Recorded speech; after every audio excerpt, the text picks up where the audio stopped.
I knew that you were going to be a giant star. I really did. Well, thank you. Yeah, but what I didn't know is that you were going to get... Michael Jackson's life was an open book to millions, but when it came to Diana Ross, there were chapters he never fully shared. Their relationship was powerful, complicated, and filled with emotions the public never completely understood. Was Diana his mentor, his first love, or the mother figure he desperately needed? Perhaps she was all three. To understand the truth, we have to go back to where it all began. The start of a lifelong obsession.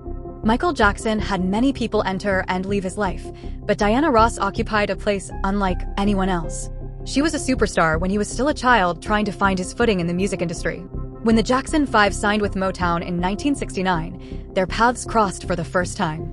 Berry Gordy, Motown's founder, saw enormous potential in Michael and crafted a public story that Diana Ross had discovered the group. It wasn't entirely accurate, but it was brilliant marketing, and the story helped launch the Jackson 5 into superstardom. Michael admired Diana from the beginning. According to family members, he spent considerable time around her and became fascinated by everything she represented: beauty, confidence, elegance, and success. Katherine Jackson later wrote that Michael adored Diana so much that he constantly compared other women to her, joking that nobody was truly beautiful until they looked like Diana Ross. He absorbed her style, her stage presence, and the effortless way she commanded attention. For Michael, Diana wasn't just an entertainer. She became an ideal. Over the years, his feelings seemed to grow into something deeper and more complicated. He trusted Diana completely and often spoke about her with an admiration that blurred the line between affection and longing. Publicly, their relationship always remained respectful and affectionate, and Diana herself maintained that balance carefully. But it's impossible to ignore the impact she had on Michael's life. She represented love, safety, glamour, and the life he dreamed of creating for himself. The love story that never was. Diana Ross was one of the first Black female entertainers to break racial barriers and become a global icon. Michael watched her closely, learning how to own a stage with a glance, a smile, or a single dramatic gesture. Many fans believe that some of the elegance and theatrical flair Michael later became famous for was inspired by Diana. As Michael's fame exploded, rumors spread that he had proposed to Diana Ross more than once. Those stories have never been fully confirmed, but they persisted for decades.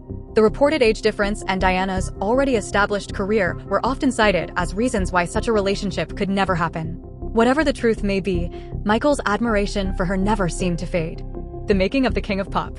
Long before the scandals and controversies, Michael Jackson had already become one of the biggest entertainers in history. By the early 1980s, he wasn't simply a star, he was a global phenomenon. When Thriller was released in 1982, it changed music forever.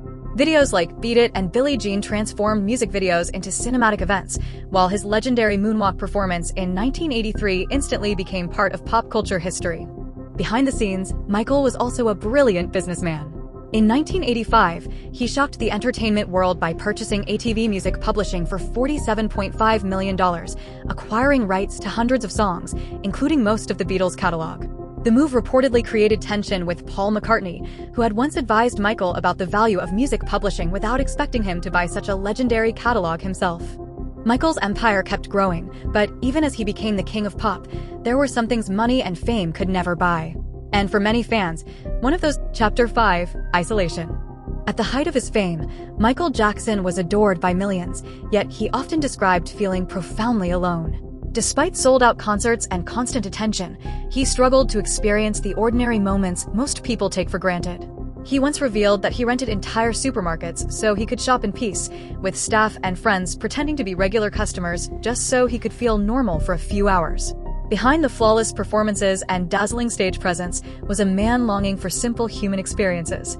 The louder the applause became, the more isolated he sometimes felt. That longing for a lost childhood eventually inspired the creation of Neverland Ranch in the late 1980s. Nestled in Santa Barbara County, the estate featured amusement rides, exotic animals, and a movie theater, a fantasy world designed to capture the innocence Michael believed he had missed. To some, Neverland was a magical refuge. To others, it later became inseparable from the controversies that surrounded him. What began as a dream slowly transformed into one of the most debated symbols of his life and legacy. Chapter 6, Vitiligo. By the early 1990s, Michael's appearance had changed dramatically, fueling endless speculation. He publicly explained that he suffered from vitiligo, a skin condition that causes loss of pigmentation, as well as lupus, an autoimmune disease that affected his health and appearance. Treatments, medications, and years of managing these conditions altered the way he looked. Unfortunately, much of the public responded with ridicule rather than empathy. Tabloids mocked every change to his face and body, rarely stopping to consider the medical struggles he was facing. For someone who desperately wanted love and acceptance, that constant scrutiny left deep emotional scars and pushed him further away from the outside world. Chapter 7: A Night That Raised Eyebrows. In 1977, Michael and Diana Ross starred together in The Wiz, a reimagining of The Wizard of Oz. Michael was 19 years old, stepping into adulthood while still holding immense admiration for Diana. The demanding production brought them closer, and their chemistry quickly became the subject of rumors. One evening, Diana reportedly visited Michael at his apartment, and stories later circulated that she remained there until the next morning. The incident sparked speculation that lasted for years. When asked about it, both Michael and Diana avoided giving a clear answer. Michael reportedly smiled and suggested people ask Diana, while Diana playfully redirected the question back to Michael. Whether there was romance or simply a deep friendship remains uncertain, but the mystery only strengthened public fascination with their relationship. What is undeniable is that Michael never hid how important Diana Ross was to him. She remained one of the most influential people in his life, someone he admired long after he became a superstar himself. By 1995, after years of controversies and intense media scrutiny, Michael returned with History, Past, Present, and Future, Buckeye. The album carried anger, pain, and defiance. Songs like Scream, featuring his sister Janet Jackson, and They Don't Care About Us reflected his frustration with the press, public judgment, and the pressures of living as the world's most famous entertainer. Beneath the music was the same man who had once looked up to Diana Ross, a man still searching for understanding in a world that never stopped watching him. Chapter 8: His Mysterious Love. The promotional campaign for History was larger than life. Giant statues of Michael Jackson appeared in cities around the world, symbolizing an artist who refused to be silenced. Yet among all the grand imagery, one small detail caught the attention of devoted fans. In the album's liner notes, Michael referred to Diana Ross as his mysterious love. Just 2 words, but they sparked decades of speculation. Chapter 9: Betrayal. When Diana Ross eventually married Arnaz Jr., Michael reportedly experienced mixed emotions. Publicly, he supported her happiness. Privately, many fans believed the news hurt him deeply. For years, rumors circulated that Michael had hoped their relationship would become something more. Some even claimed there had been discussions of marriage or secret engagements, though neither Michael nor Diana ever confirmed such stories publicly. The rumors grew stronger after moments of affection between them at public events, where Diana often showed warmth and closeness toward Michael. But rumors are not facts. What is known is that Diana chose a different path. She married Arnaz Jr. and started a family of her own. Michael continued building his empire, but according to people close to him, his affection for Diana never completely disappeared. Chapter 10: A Marriage Without a Home. Even after her marriage, Diana Ross's life wasn't always simple. Her career kept her traveling constantly, while her family life was divided across different countries and responsibilities. At the same time, Michael was becoming the biggest entertainer on the planet, consumed by tours, recordings, and the pressures of global fame. Their lives slowly moved in different directions. In his autobiography Moonwalk, Michael openly wrote about his admiration for Diana Ross and the important role she played in his life. But admiration doesn't always guarantee closeness. As the years passed, their contact reportedly became less frequent. In a rare interview, Diana once suggested that Michael could be difficult to reach. Sometimes he would suddenly appear in her life, and other times he would disappear into his own world for months at a time. For Michael, emotions often found their way into music. Many fans have long wondered whether songs like Dirty Diana were inspired, at least in part, by his complicated feelings toward Diana Ross. Michael himself denied that the song was literally about her, insisting it was about groupies and obsessive fans. Still, the title alone was enough to keep speculation alive. And perhaps that's the story of Michael and Diana Ross in a nutshell. A relationship filled with admiration. A connection that never completely faded. And a mystery neither of them ever fully explained to the world. Chapter 11: Revenge. Over the years, many fans have wondered whether Dirty Diana was more than just a song about obsessive groupies. Some believe it reflected Michael Jackson's complicated feelings toward Diana Ross, a woman he admired deeply but could never fully have. Rumors claimed Michael spent years trying to win Diana's heart, only to watch her choose other relationships and move in different directions. According to those stories, that heartbreak found its way into his music. Michael himself denied that Dirty Diana was literally about Diana Ross, insisting it was inspired by groupies and the pressures of fame. Still, the speculation never disappeared. Some fans pointed to the emotional intensity of the lyrics, while others claimed producer Quincy Jones worried people would assume the song targeted Diana. Whether true or not, the mystery surrounding the song only added another layer to their already complicated relationship. Interestingly, Diana seemed to take the rumors in stride. Over the years, she occasionally joked about the song and never publicly attacked Michael over it. Whatever happened between them, their bond appeared strong enough to survive gossip, misunderstandings, and decades of speculation. Chapter 12. Her Orbit. Even as their lives moved in different directions, fans often noticed how Michael and Diana seemed to drift back into each other's orbit. Stories circulated about moments of jealousy, flirtation, and public displays of affection at award shows and celebrity events. Some accounts claimed Diana became protective whenever Michael appeared close to other famous women, such as Madonna, Brooke Shields, or Elizabeth Taylor. Other stories suggested Michael himself struggled to fully move on from his feelings for Diana. How much of this is fact and how much is Hollywood mythology is impossible to know. But the fascination remains because their relationship never fit neatly into any category. They were friends, mentors, inspirations, and perhaps something more that neither ever fully explained. For Michael, Diana represented a dream that always seemed just out of reach. Chapter 13. A Brief Affair. Their connection also sparked one of the strangest rumors in entertainment history, the claim that Smokey Robinson and Diana Ross were secretly Michael Jackson's biological parents. The rumor spread widely enough that Smokey was eventually asked about it in interviews. He laughed immediately and dismissed it as ridiculous. Far from being offended, he joked that he should call Diana and ask if she'd heard the story too. What Smokey did confirm, however, was that he and Diana Ross had once been romantically involved. During their early years at Motown, the two shared a brief relationship while Smokey was still married to Claudette Rogers of The Miracles. He later described Diana as a beautiful and talented woman and said they remained close friends after the relationship ended. Smokey also played an important role in Diana's career. He helped introduce the Promettes, the group that would eventually become the Supremes, to Motown executives, helping launch one of the most successful careers in music history. Chapter 14. A DUI Arrest. While Diana Ross enjoyed extraordinary success, her personal life wasn't without challenges. By the early 2000s, reports began to surface about struggles with alcohol. In 2002, Diana entered a rehabilitation program, although she left early to continue touring. Later that same year, she faced one of the most difficult moments of her life when police in Tucson, Arizona, arrested her for driving under the influence after she was found driving the wrong way on a one-way street. Her blood alcohol level reportedly measured significantly above the legal limit. Diana later pleaded no contest and served a short jail sentence.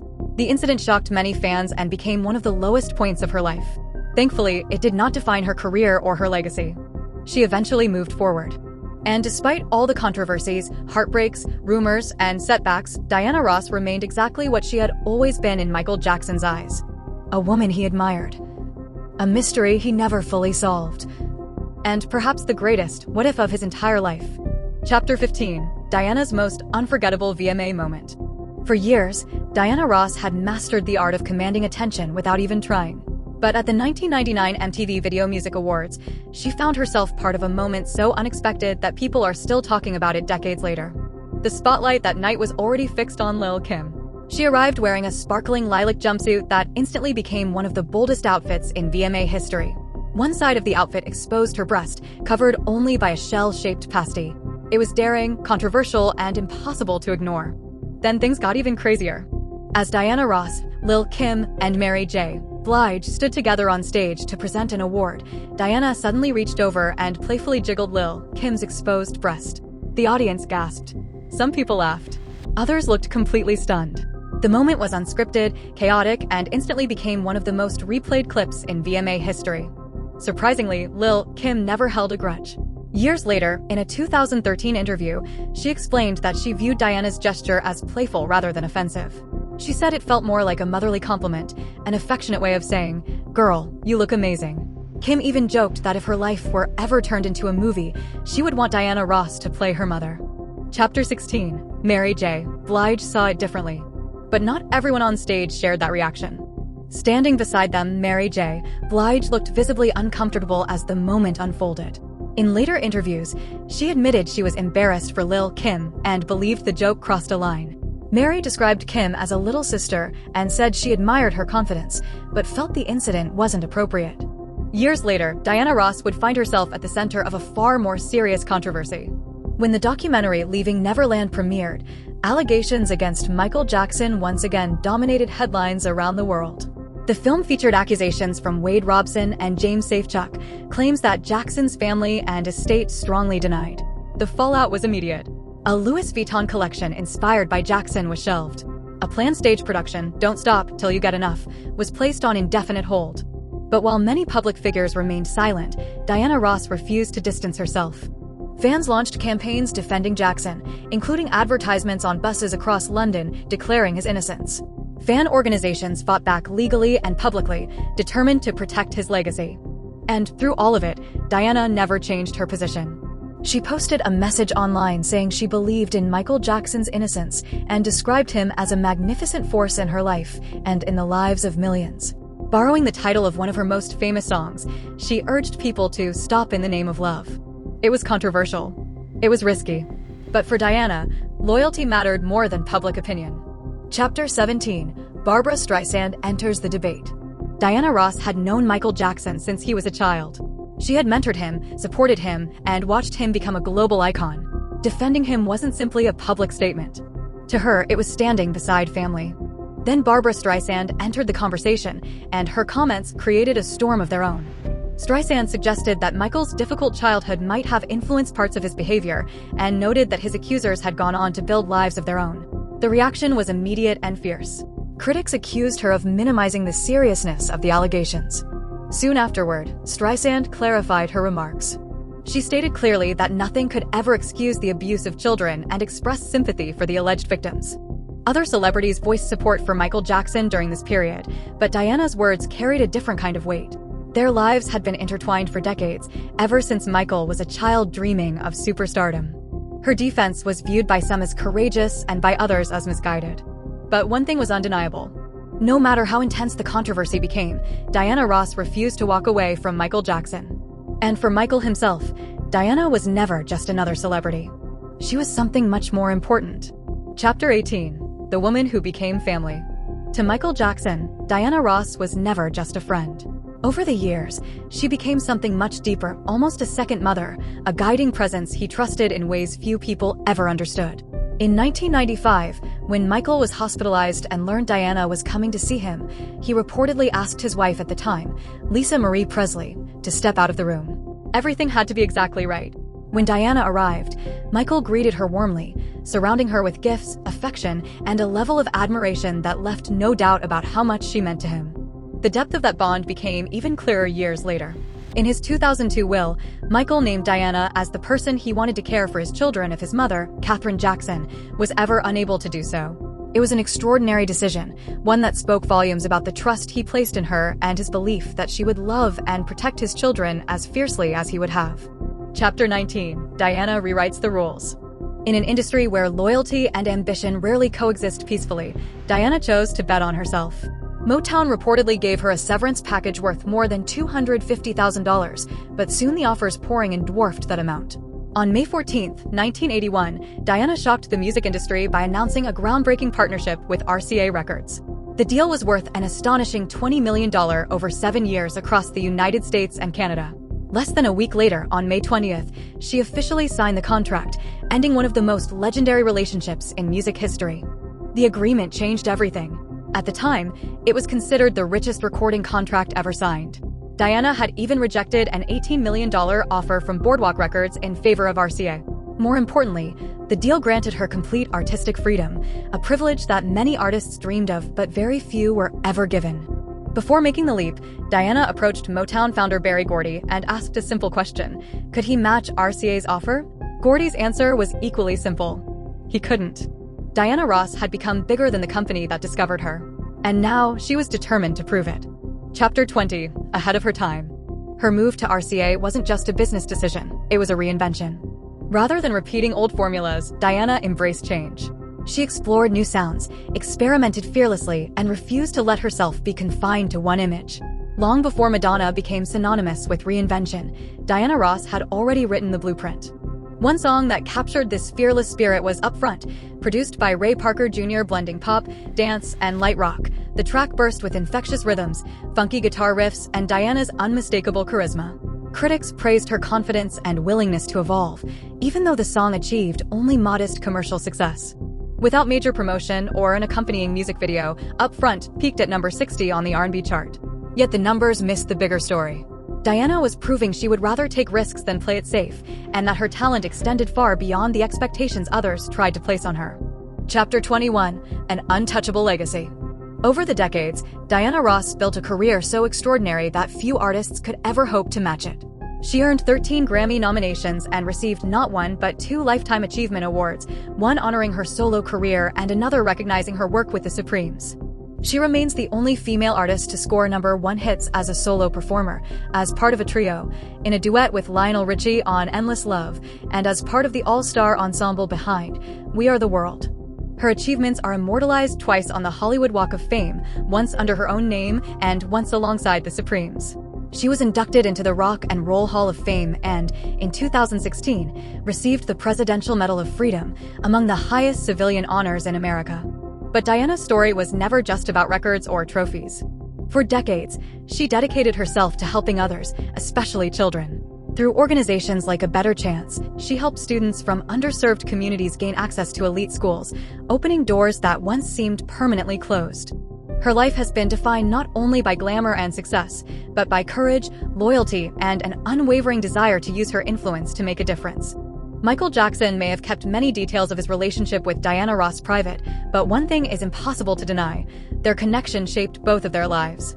It was a bond that transcended music, a quiet, powerful force hidden behind the spotlight. So what do you think? Was their relationship a beautiful story of love and loyalty, or did Michael's admiration for Diana become something much more complicated? Let us know in the comments below.